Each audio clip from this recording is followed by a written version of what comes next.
George and Liz Ford faced a family crisis when their teenage daughter Rachel converted to Islam as a student in Leeds. Well, when I was at school, we didn't have religious education into other religions. It was just Christianity. So unfortunately, my understanding of other religions was very poor. So my concept of Islam was incredibly limited, and I actually didn't give it any thought. Prior to Rachel undergoing her conversion, I had the impression, being fed by the media, I hasten to add, and by perhaps populist films, that most Muslims were kind of hell-bent on the destruction of Western civilization. We're all kind of extremist fundamentalists. I first became exposed to Islam when I first came to university.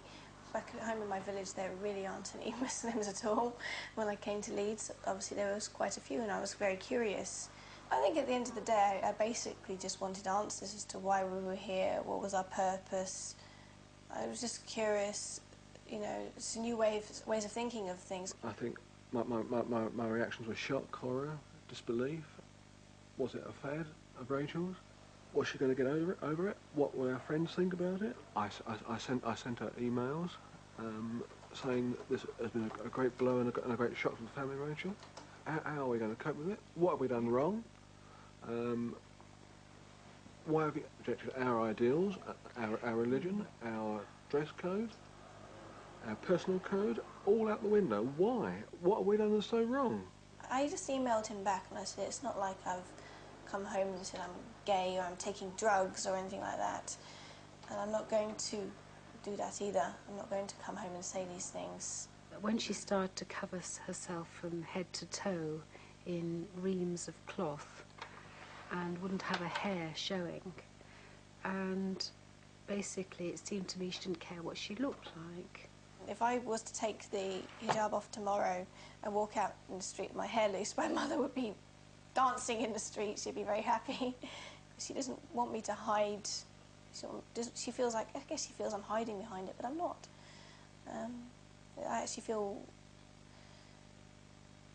more secure. I feel that less people are staring at me for the wrong reasons. My main thought process was this: do we rip the family apart for the sake of religious dogma, or do we concentrate on our family and keep the whole aspect of family life together?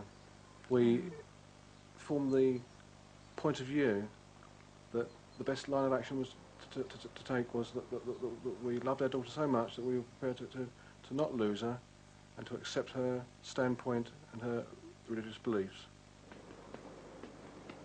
When we go and see Rachel at university, it does seem strange. They know her as Latifa. They don't know her as Rachel.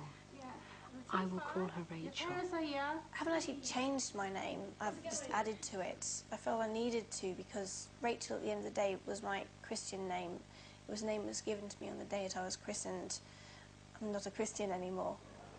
But while her family has come round, it's been a different story with their wider social circle. Local friends were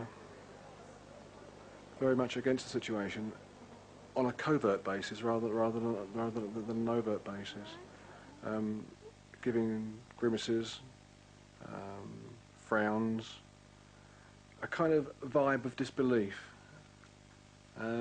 Colleagues, we are, I believe, locally respected people. They were very polite, but they were polite for our benefit and not for the benefit of Rachel. Yes, yes. There was a time where we went out with a friend. I know a friend who, unfortunately, I won't class as a friend now. And she was certainly plied with alcohol, even though Rachel, as a Muslim, of course, does not drink, and she will not drink. And she asked for a Coke, and it had something else in it.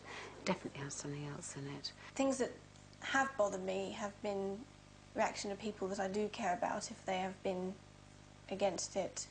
There was a family event a while back where I did feel that I was snubbed. I felt that my family was neglected as well because of me and what I had done. Frankly, this has now given me a very great insight into how minorities must feel. I've never been a minority. I've always been a majority, and to be on the other side of the fence has been a very cursory experience for me. I feel that they have been through a lot.